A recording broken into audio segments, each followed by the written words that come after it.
kalau ada orang punya penyakit tertentu, obatnya itu pasti beda dengan orang dengan penyakit yang lain gitu. Jadi kalau ada kemiskinan tertentu, obatnya nggak mungkin selalu sama. Kalau di Indonesia itu beda. Orang malas, nggak kreatif karena itu miskin. Maka solusinya apa? Bansos. Orang cacat, maaf ya, orang cacat kesulitan untuk bekerja, dikasihnya apa? Bansos. Orang miskin karena kurang pendidikan, dikasihnya apa? Bansos. Orang julid pengagum teori konspirasi dan karena itu hidupnya menderita dalam kemiskinan, dikasihnya apa? Bansos. Orang yang punya skill, ahli dalam bidang tertentu tetapi nggak punya modal, dikasihnya apa? Bansos. Oh, orang yang miskin karena terjebak pinjol dan judol, apa? Solusinya bansos. Semuanya aja dikasihnya bansos. Karena semuanya dikasih bansos, ya nggak akan kaya-kaya gitu. Karena semua penyakit, semua masalah itu solusinya satu, ya akhirnya Indonesia gagal untuk mengentaskan kemiskinan, bahkan cenderung bertambah, sedangkan Cina bisa menyelesaikan hanya dalam waktu 6 tahun saja. Begitu kan? Nah, ini kita ambil contoh konkretnya aja lah, contoh konkret Baraya.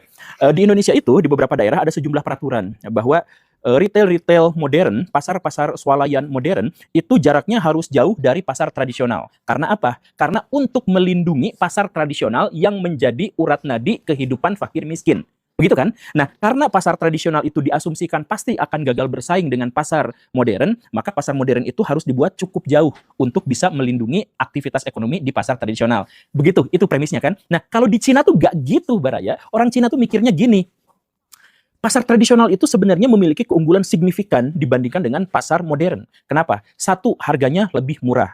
Kemudian yang kedua, interaksi antara penjual dengan pembeli tercipta. Sehingga dengan demikian ada transaksi tawar-menawar, ada edukasi dari penjual ke pembeli dan begitu pun sebaliknya. Kemudian ada kompetisi yang sehat di antara para pedagang dan lain sebagainya. Nah, yang jadi masalah itu apa? Yang jadi masalah itu adalah bahwa pasar tradisional itu kotor, bau, jeblok, becek, tidak terawat, banyak premannya, tempat parkir jadi lapak dagangan, jalan raya jadi lahan parkir. Itu kan masalahnya. Begitu kan? Benar. Nah, seandainya semua masalah-masalah itu dihilangkan, maka pasar tradisional memiliki keunggulan di atas pasar swalayan. Begitu kan? Nah, karena itulah maka kalau misalkan ada pasar tradisional di Cina, bukan bikin peraturan swalayan dijarakin jauh supaya tidak mengganggu aktivitas ekonomi pasar tradisional, tapi pasar tradisionalnya yang diedukasi. Itu coba orang-orang yang dagang di situ tuh jaga kebersihan, kalau enggak dipentung. Itu orang-orang yang punya pasar tradisional, yang megang pasar tradisional, itu preman-premannya disingkirkan.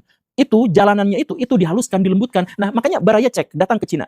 Di Cina itu, pasar tradisional itu bisa berdekatan, bahkan berhimpitan dengan pasar modern.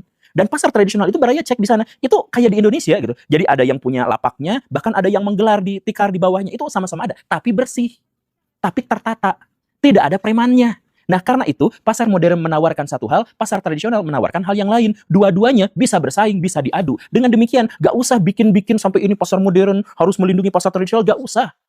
Kan sesederhana itu. Nah, coba bayangkan, kalau di Indonesia, pasar tradisional, kumuhnya dibiarkan. Ketidaktertataannya dibiarkan. Beceknya dibiarkan. Tumpah sampai ke jalan dibiarkan. Semuanya dibiarkan.